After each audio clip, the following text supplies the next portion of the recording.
grupo de diputados de la Concertación pidió a la Contraloría que investigue la compra de equipos antidrogas que ocasionó la salida de varios funcionarios del Ministerio del Interior.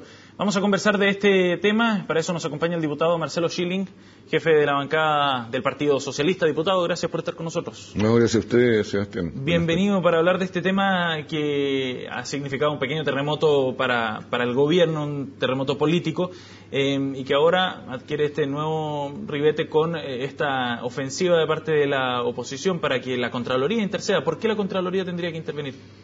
Mire, la acción que presentamos en la Contraloría tiene un propósito bien específico y es pedirle a la Contraloría que haga efectiva la decisión de pedirle al señor subsecretario Huilla que no sea él quien forme parte del sumario que se va a sustanciar en la Subsecretaría del Interior. Y esto porque es sano que no sea juez y parte. Finalmente todos sabemos que el papel que adjudicaba esta licitación con sobreprecio del 400% llegó a su escritorio y se llegó a firmar. Fue CIPER, una empresa periodística, sí, la que hizo la denuncia. De otro modo esto habría seguido su marcha. Entonces, frente a ese, por decirlo lo más suavemente posible, desapercibimiento del subsecretario Villa, para que no se repita y que no haya negligencias en la sustanciación del sumario, es preferible que él dé un paso al costado en eso. No estamos pidiendo su renuncia, solo que no tenga la responsabilidad de llevar adelante el sumario. Pero, ¿usted cree que debería llegar o la Contraloría a aclarar también el rol que jugó aquí el subsecretario Villa en este caso? Bueno, también puede llegar a ocurrir, pero la presentación del día de ayer no tenía por propósito eso, más bien esto de que el subsecretario Villa, con el paso al costado, deje en libertad la realización de un sumario profundo y que dé garantías de seriedad, rigor, acuciosidad. ¿Qué tan grave cree usted que es este caso? En la oposición dicen, en el oficialismo dicen que es un caso aislado y que rápidamente se puso coto al tema. ¿Usted cree que están así? Bueno, esto está precedido del caso Kodama en el Ministerio de la Vivienda, 34 millones de dólares. Está acompañado de una denuncia que hay en la CONAF, de también una licitación que se habría adjudicado con la participación de una persona que tenía interés en ambos lados de la mesa. Y yo creo que todavía falta mucho por investigar en el caso Johnson, que es un perdonazo gigantesco. Con esa plata se podría haber arreglado todo el problema de los deudores del crédito Corfo. Y ahora esto, entonces, tan aislado no creo que sea. A lo mejor es el primero de tales ribetes en la Subsecretaría del Interior, pero en el conjunto del gobierno ya es más que uno. ¿Y hacia dónde creen o creen que debería apuntarse la investigación? ¿Remitirse solo al ámbito judicial, como ha planteado el abogado Luis Hermosilla, o es necesario ahondar en el tema político? Mire, nosotros los socialistas optamos por la vía judicial y presentamos una querella el día lunes pasado, que fue acogida a trámite por el 7º juzgado. Y elegimos ese camino porque el gobierno había presentado una simple denuncia que es como una hoja al viento. No se sabe hacia dónde puede derivar. En la querella usted puede accionar, puede pedir diligencias, puede pedir que se efectúen ciertas indagaciones, en fin. Y el gobierno recién presentó la querella después de que nosotros presentamos la nuestra, que le hace también jugar un papel más activo, para la cual contrató al abogado don Luis Hermosilla. Claro. Pero tuvo la mala fortuna de que esto fue mal presentado, porque lo presentó una persona que no tenía potestad para actuar en representación del Ministerio del Interior, que tenía que haber sido el ministro Ginspeter. La presentó el subsecretario Villa, y por esta cuestión formal el tribunal la desestimó, dejando en pie solo la nuestra, aunque pueden reparar lo ahora. Ahora, hemos ido también a la Contraloría, el martes vamos a ampliar la querella, hay otros antecedentes que, nos hacen parecer necesario ampliarla, y hemos preferido este camino, Sebastián, porque el de las responsabilidades políticas a través de la labor fiscalizadora de la Cámara de Diputados Llevamos 4 meses intentando acciones de este tipo, todas fracasadas, y no siempre porque seamos minoría, sino que porque no llegan los nuestros. Entonces se lo quiero decir bien brutalmente. Nosotros los socialistas hasta el día de hoy llegamos a la convicción de que no hay una oposición fiscalizadora en la Cámara de Diputados. Y por eso hemos privilegiado el camino de los tribunales y de la Contraloría. ¿Y por qué se ha perdido ese rol fiscalizador, diputado? Porque no llegan a votar, porque no haya un auténtico compromiso, desidia. Porque hay desorden, porque hay desidia política. Ahora, volviendo al caso del sobreprecio, usted decía que esta petición de que intervenga la Contraloría no busca necesariamente la renuncia del subsecretario. No. Ahora, haciendo el análisis en particular de la responsabilidad que le compete al subsecretario Uvilla, ¿usted cree que debería renunciar efectivamente? Bueno, yo creo que el hecho es grave y el camino para este tipo de cuestiones ya lo había señalado en este mismo gobierno don Pablo Wagner, cuando fracasó la licitación del litio. Pero mire, esta es una facultad privativa del presidente de la República el mantener o no al señor Uvilla en su puesto, y bueno, él tendrá sus razones para mantenerle la confianza o no. A mi juicio, el señor Uvilla debiera haber dado un paso al costado, pero todos sabemos cómo opera nuestra institucionalidad presidencialista en Chile, así que no le pedimos peras al olmo. ¿Qué tan profundo puede llegar este caso y en el sentido de involucrar a más gente? Ya van 3 renunciados, pero el abogado Luis Hermosilla decía que, cito textual en una entrevista del diario La Tercera, dice que habían aportado antecedentes con flujos de llamados telefónicos de personas que no tenían por qué haber tenido contacto con el señor Giacomán, dueño de Tecnodata, y algunos de esos llamados incluso provendrían desde la misma moneda. En definitiva, este entramado podría llegar más profundo. Sí, hay otro par de nombres que anda circulando por responsabilidad.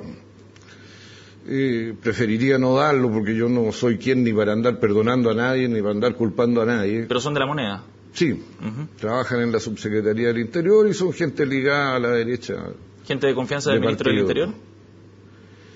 Mire, no sé exactamente si del ministro del Interior, pero que están ahí, que son personal de confianza en general, sí.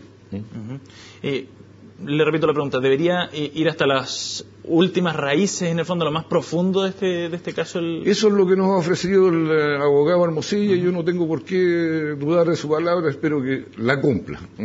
Ahora, que no pase lo que pasó con los recursos provenientes de la reforma previsional, que iban a ir todos a educación y resulta que no llegaron todos porque en el camino algunos se fueron quedando en otra parte. Diputado, el que este no sea un caso aislado, como usted decía, y mencionaba el caso Kodama, que es uno de los más conocidos, y otros que están en curso, en investigación, a su juicio, ¿qué refleja respecto de la instalación del gobierno o de la derecha en el gobierno? Mire, bueno, primero quiero decirle que esta cuestión para mí es una situación penosa, ¿no? Y además me da pena que los chilenos le tengan poco aprecio a este gobierno porque quiere decir que lo están pasando mal. Ellos son nuestros adversarios políticos, pero no por eso uno quiere que le vaya mal y que la consecuencia sea que le vaya mal al pueblo de Chile. Y es gente que tiene un problema con el dinero, con la riqueza, ¿no? Y el que le tiene mucho aprecio al dinero y a la riqueza en general lleva una vida mezquina, egoísta. Siempre sospechan de que se les acercan por el interés de la plata que tienen. Hasta las mujeres más bellas se les acerca un señor y creen que es por la plata y no por su belleza. Viven arrinconados en el yeto de la extrema riqueza. Y yo creo que ellos en el gobierno, aparte de tratar de demostrar que podían hacerlo bien, buscaban una satisfacción a esta situación en que viven la vida cotidiana, que era mostrar que eran capaces de gobernar bien. Del gobierno de excelencia, y por eso mismo se lo preguntaba, porque marcaban una diferencia muy concreta respecto a lo que había pasado en los gobiernos de la Concertación, y resaltaban precisamente este tipo de casos que habían sucedido en los gobiernos de la Concertación y que ahora le suceda al propio gobierno del presidente Piñera. ¿Cómo analiza usted en el fondo eso? Que la percepción popular es que los ricos en el gobierno no roban porque son ricos, pero bueno, la obtención de la riqueza, usted sabe, no siempre pasa con buena arte. Hemos conocido colusiones de empresas, sobreprecios ahora mismo en este caso de Interior puede haber colusión, no solo entre empresas, sino que colusión entre empresas y funcionarios de la administración pública, que es lo que tiene que investigar la justicia. Hay algo que está fallando quizás también entonces en el Estado, en el aparataje público, no solamente con este gobierno, digo. Bueno, mire, yo creo que los controles siempre son necesarios, son desagradables tal vez, pero los departamentos quintos de las policías son necesarios en toda la administración pública, ¿eh? Todos tenemos buenos sentimientos, buenas intenciones, pero de repente en el camino se cruzan cosas que hacen desviarse de esas buenas intenciones y de ese ánimo de honestidad, de transparencia, de desempeño ético. Entonces hay que ayudar a que la gente se porte bien, a mi juicio. Diputado, lo quiero llevar a otro tema que surge hoy a partir de la llegada sorpresiva de la expresidenta Michelle Bachelet a nuestro país, bajo estricto silencio, con hermetismo total. No se sabe qué es lo que va a hacer tampoco, cuál es su agenda, no ha hablado hasta el momento, probablemente no lo haga tampoco. ¿Usted cómo interpreta este paso tan silencioso, absolutamente hermético, como le decía, a 2 semanas nada más de una elección municipal? Claro que es un silencio un poco estruendoso, tal vez más ruidoso que el boom que se va a sentir mañana cuando el austríaco que se tire desde la biosfera rompa las barreras del silencio. Porque si bien ella ha guardado silencio, todos los demás están hablando de ella. El señor Chávez, que ha salido, se ha gastado un buen rato y captado cámara para hablar de ella. También algunos amigos míos han salido a hablar. Y yo creo que es mejor respetar este silencio y no opinar de cosas que generalmente se traducen en decir leceras, ¿eh? Y yo realmente aplaudo el silencio de la expresidenta Bachelet. Creo que debe estar feliz con su mamá, debe haberse puesto feliz como nos ponemos felices todos cuando entramos de nuevo a nuestra casa, reconocemos nuestros muebles, nuestro hogar, donde están las cosas. Pero y dejémosla que disfrute, si ella viene de paso a Chile para ir al Perú a cumplir una tarea. Pero en la UDI dicen que está esquivando finalmente responsabilidades o cuestionamientos de carácter político que le exige la ciudadanía. Sí. Eso decía hoy día el diputado Gustavo Asbun, por ejemplo. Sí, es pintoresco el diputado Asbun. La otra vez discutimos en una sesión especial sobre la privatización y cierre del diario La Nación, privatización porque se van a vender sus activos. Y él empezó a hablar de que estaba en contra de la estatización de los medios de comunicación y habló de Cuba y de Venezuela como que tienen un problema para situarse en el lugar y en el presente. Pero bueno. Pero volviendo al punto que plantea el diputado Asbun, que el silencio de Michelle Bachelet finalmente evita generar polémicas o respuestas más bien a ciertos cuestionamientos que están flotando ahí en el ambiente político desde hace un buen tiempo. El silencio de Michelle Bachelet es más eficaz políticamente que toda la palabrería que desata su silencio. ¿Hasta cuándo debería mantener este silencio Michelle Bachelet? Bueno, ella tomará sus responsabilidades, me imagino que en el primer trimestre del próximo año, por ahí, no le puedo decir una fecha exacta porque no lo sé. Y al tomar esas responsabilidades, naturalmente que va a fijar su posición frente a los 5 o 6 problemas de que tiene que hacerse cargo un nuevo gobierno que además va a inaugurar un nuevo ciclo político en Chile.